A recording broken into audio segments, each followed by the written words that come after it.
Yo, YouTube, it's your boy D giving you this week's episode of Queen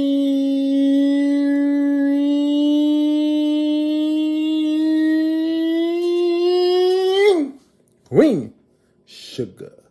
Episode 7. Wow. This week's episode is another banger.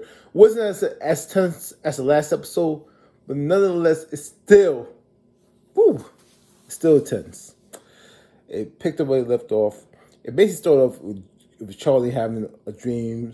I don't know if a dream. It's more like a panic attack of all the events that were happening to her with Micah and with David. With Davis, Charlie been through a lot. Like I always say, Charlie's been like this strong tower to beat. She always been carrying the ball on. She's been carrying everything on herself, and she really didn't. No one really. She doesn't have anybody to lean on. Everyone leans on Charlie. Farmers lean on her. Her family lean on her. I mean, you name it. Everybody leans on Charlie. But who can she lean on? Where's her rock to lean on? And I think finally Vince is getting to her. So basically, I'm just gonna skip around, y'all. We're gonna move around. Basically, Micah is actually so what happened to George Floyd. He and went to his mom and said, "Hey, you know what? I need to do more. Just putting it on social media is not enough. I really want to be a part of a revolution." He wants to be like an activist. So like, he's been around Nova. He wants to be active. So he basically wants to go where George Floyd murder he was killed in Minnesota, basically, right? And you can see Charlie was very apprehensive, kind of shaking. And basically, Michael said, "Look, I'm not asking you. I'm just telling you, but I want your support." Now, Charlie, obviously, any parent was scared of the child going away from him. Because remember, Michael's only 19. He's not grown. I mean, he's grown, but he's still a young adult, right? So, because Charlie did, she didn't want him to go, but what can she do? She couldn't stop him because she was doing what Arm 5 said, you got to let, Michael to grow. So she said, "Okay, I love you. Be safe." Of course, I believe she calls Nova or Nova calls her. I'm not really sure. But anyway, she's talking to Nova what happened with Micah and calls Nova saying, "Look, we're the activists. We always think of the activists being this, old, somebody who's older, like in the 50s and 60s. But a lot of times these activists were just like Micah's age. At 19, made them drop out of college, started changes. And you just have to trust that Mike is going to make the right decision. He's going to be the fine young man that you raised him to be. You just have to let him go. Obviously, Charlie is hearing her because still that she's panicking. You can see that she's sweating. She feel like she's had aches and pains. You don't know if it's really the anxiety she has it or she's actually because of the COVID symptoms that she's occurring. Maybe she occurred them because maybe she's been with with Micah's Valley. She might have occurred because at the time, remember, it was a concern. Remember the last year people were protesting. A lot of times people who were posting didn't have masks, right? So maybe she could have been hanging with somebody who didn't have a mask, who wasn't socially distanced, and might have COVID, and she might have picked up the symptoms from there. I don't know. This is pure speculation at this point. I just want to put it out there. So, speaking of Nova, let's go to Nova. Nova and her counterpart is what's the counterpart? What's the Caucasian lady? What's the Caucasian young lady's name? I think it's Courtney. If y'all know the name of the young lady, put it in the comments below. I totally forgot, but I believe it's Courtney. But put it in the name. If y'all remember, put it in the comments below. And basically, I guess she's gonna drop off to Texas and blah blah blah. And Nova wants to have to start choosing the march of the Black Lives Matter, of the reaction to George Floyd's death. She's excited, and then when she gets a call saying they couldn't, it wasn't going through because of a permit issue. Courtney would say, well, maybe it's good that, they shouldn't start. Maybe it's good for kids to be a kid. I mean, she meant well, right? She meant very well, but you could tell that was a kind of a silence. Like she knew that she put her foot in her mouth, and she wanted to take it back, but it's too late, right? That was that moment right there.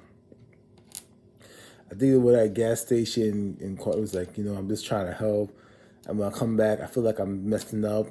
I put my foot in the mouth. Every time I say something, I feel like I'm just going taking 10 steps backwards, and nobody have to tell her, hey, look, the fact that you're uncomfortable is a great start, because if you're comfortable, that means you're not growing, which I think is true.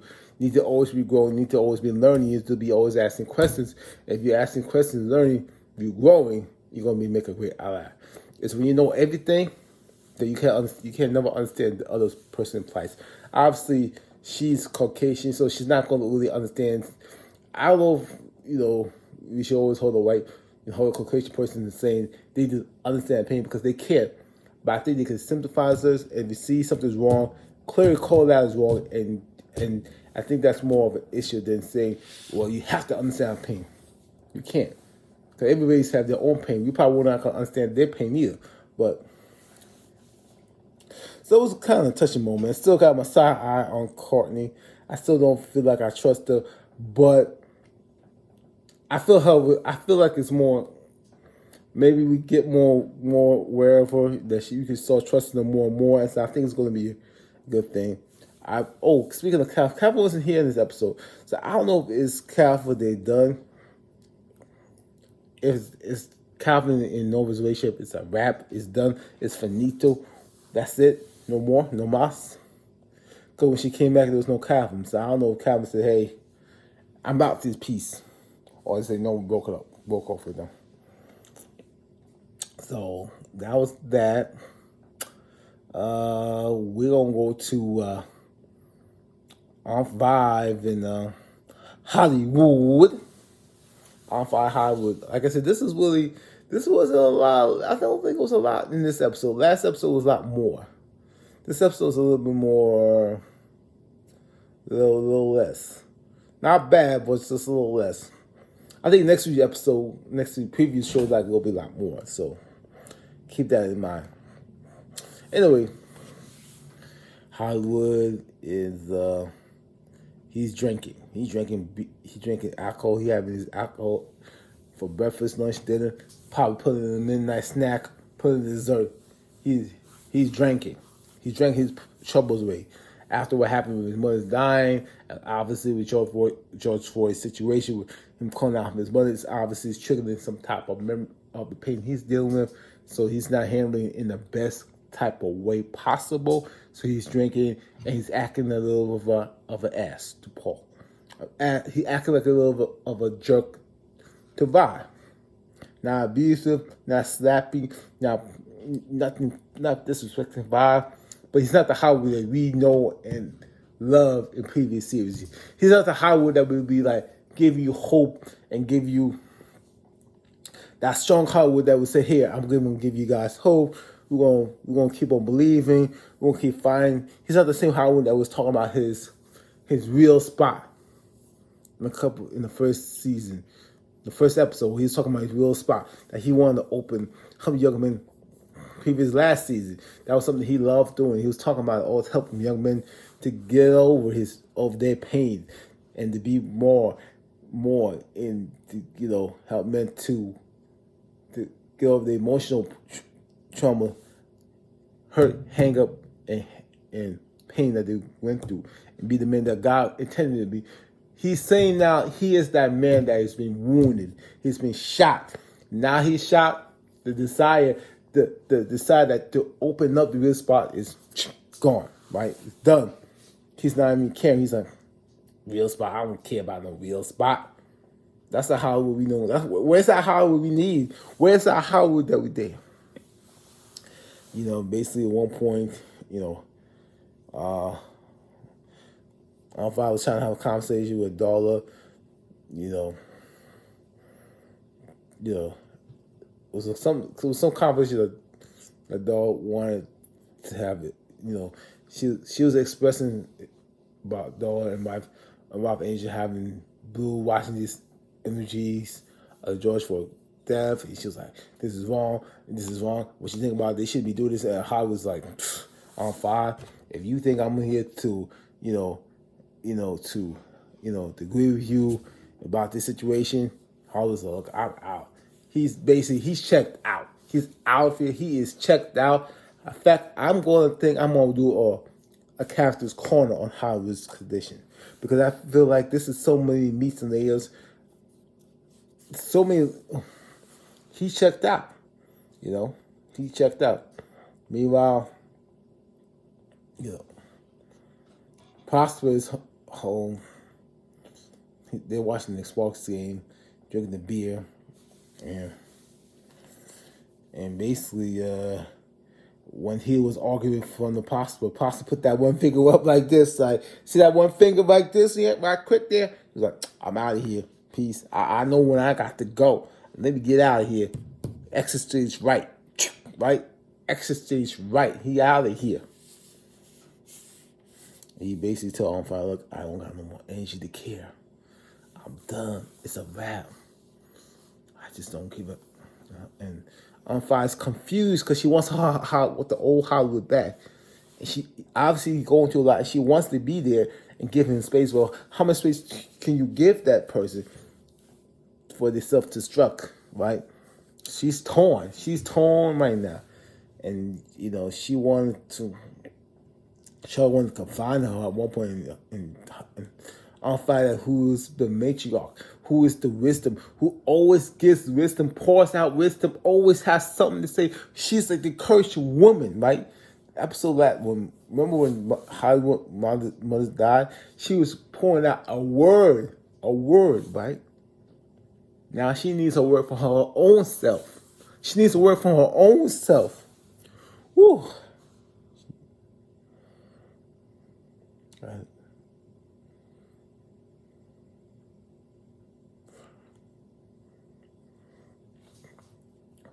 I can go on and on. Who's a great channel you need to watch out, who can really break it down to his nuggets and really go deeper and deeper? Miss Honey. Check out her channel. She will break everything down. She is the queen of breaking stuff down. Miss Honey, y'all. Check her. Go on to her channel. Another good channel to watch is my Random TV Reviews. That's one of my favorite channels, of course. My Twisted Reviews. They're all good channels. Y'all need to support them. You need to subscribe to them. Tell them that the Durant sent you there. All right, cool. Let's go on with it. Anyway, he confides to Mr. Prosper, saying, "I don't want to apologize." And Mr. Prosper said, "Look, if you want to have peace, you're going to have to, figure this out. How you gonna work with, get this stuff together." So he reflects all the times he had On Fire with the wedding, how he's happy he is. So I'm hoping things work out for them. Hoping that they work out for Hollywood. Now we get the Blue. Blue, they found out that Blue is smart. You got test results saying Blue is smart. He's calculates this kid's on fire. Because we know Blue's smart. Kiss says that was a happy moment right there. It was a happy moment. They want to celebrate a happy moment. And it was Darla and I think Darla and Rob Angel was making signs for the protest, and Blue was trying to figure out something about. I think Darla said something about every kid should have their mother, something like that. They were explaining to him what happened to George Floyd's mom, why he called out his mother, and how they wanted to make sure that this never happens to anybody else. So they had They were supposed to have a protest, and the permit they couldn't do it, so they did it on their own private property, which was smart. And they did it, right? They had it in their own private property. But a cop comes through, basically causing trouble, saying, this is your, public property. And my officer said, hey, this whole right here is private property. Because he couldn't believe that a black-owned person could own so much private property, because they think that blacks shouldn't own that much. If you're doing something that's illegal, you should be in the bottom, right? You don't own that much. Something's not right. So, of course, he says, I want to see the D's in my major. Who would have D's in their back pocket? Who's going to be walking around with D's? Like, I want to see, I just told you that I'm older. Well, I want to see an ID. That ain't enough. Basically, the cops giving him a hard time. Because dogs are, okay, I'm just going to get you the IDs, get your ID, whatever. But he looks the blue like, seeing around kids, basically saying, I'll give you that down payment. Watch last week's episode, basically, I'm gonna get you. He all made remarks to daughter, his wife. He basically was trying to push Rob Angel to do something stupid so he could say, hey, look, and get him in jail. And he was pretty much being an a-hole, right? A major a-hole. Fortunately, he gets a call saying that he has to be summoned down in a protest. So he says, I'm going to leave you alone. And in that moment, Bob Angel just broke down. Blue broke down. And he had no fight. He had no fight. The kid that had spark, you can see him, he just got kicked. And he had to learn what it is to be a black person in America. The conversation that, you shouldn't have to have with your kids. You have that conversation. Now he had to learn it. He experienced it, and he seen that he got crushed. And Alvin cried and cried because he couldn't protect his son. And he pulled out to Hollywood, and Hollywood said, you got to let it out. And I'm looking at Hollywood, and I need you to let it out, bro. I need you to let it out. I need you to let it out. It was a very touched, heartwarming scene. And, if I could go on and I would be angry, emotional. You really have to watch that episode. If you have not watched the episode, please go on to The Man and watch this episode. It will really trigger you and understand what last. It wasn't because of George Floyd's death. It's many George Floyds that had died, who were continuing to die before this, right? It's just that it's been because of the pandemic, because of the social media. This is stuff that always been happening. And always, I could go on and on, but I don't want to go on and on about it. Just please watch this episode. Please.